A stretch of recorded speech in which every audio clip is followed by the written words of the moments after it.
High guys, यहाँ हेर्नु सक्नुहुन्छ है। यहाँ चाहिँ हाम्रो चर्चको फादर हुनुहुन्छ है। अनि फादर भए तापनि उहाँले आफ्नो चर्चलाई धेरै माया गर्नुहुन्छ। अनि फुर्सद पाएको बेलामा है उहाँले समय निकालेर यसरी नै चर्चको क्लिनिङ गर्नुहुँदैछ, एकदम भ्याक्युम लगाएर। अनि यसले चाहिँ मजाले क्लिन हुन्छ है। पहिला चाहिँ हामीले बढालेर गर्थ्यौँ, अन्त धेरै दुःख हुन्थ्यो र सफाइ पनि राम्रो हुन्थेन है। त्यसले गर्दा चाहिँ अहिले चाहिँ हामीले यो भ्याक्युम ल्याएको छौँ। अनि यो भ्याक्युम चाहिँ तपाईँको फिलिप्सको हो। अनि धेरै राम्रो वर्क गर्छ यसले।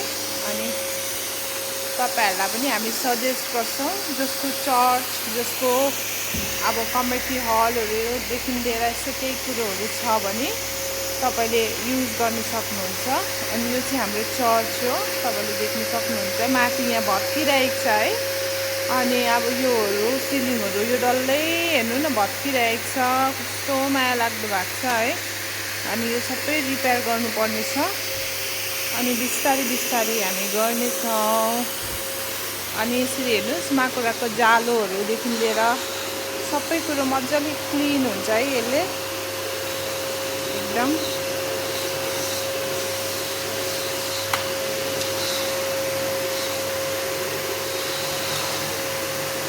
मजाले सफा हुन्छ। कस्तो हुँदो रहेछ एक्सपिरियन्स? ढाड सड्किरहेको छ तपाईँको? चर्चको फादर भएर मात्रै हुँदैन, उदाहरण हुनुपर्छ। अनि पहिला आफै गर्नुपर्छ, त्यसपछि सबै काम अरूलाई गराउनु सजिलो हुन्छ। मेरो काम अहिले यस्तै चलिरहेको छ। त्यसै गरेर आज शनिबार हो, त्यही भएर चर्चमा अरू कोही पनि आइपुग्न सकेको छैन र बिस्तारै आउँछ। तर अहिले मेरो काम चाहिँ यसरी जति पनि छ, मैले समय पाएको छु, यसले गर्दाखेरि म गरिरहेको छु। अरूहरू पनि आएर उहाँहरू गर्नुहुन्छ, उहाँहरू आफै पनि काफी काम गर्नुहुन्छ। र यसरी अहिले मैले फुर्सदमा आउँदा चाहिँ केही काम गरिरहेको छु।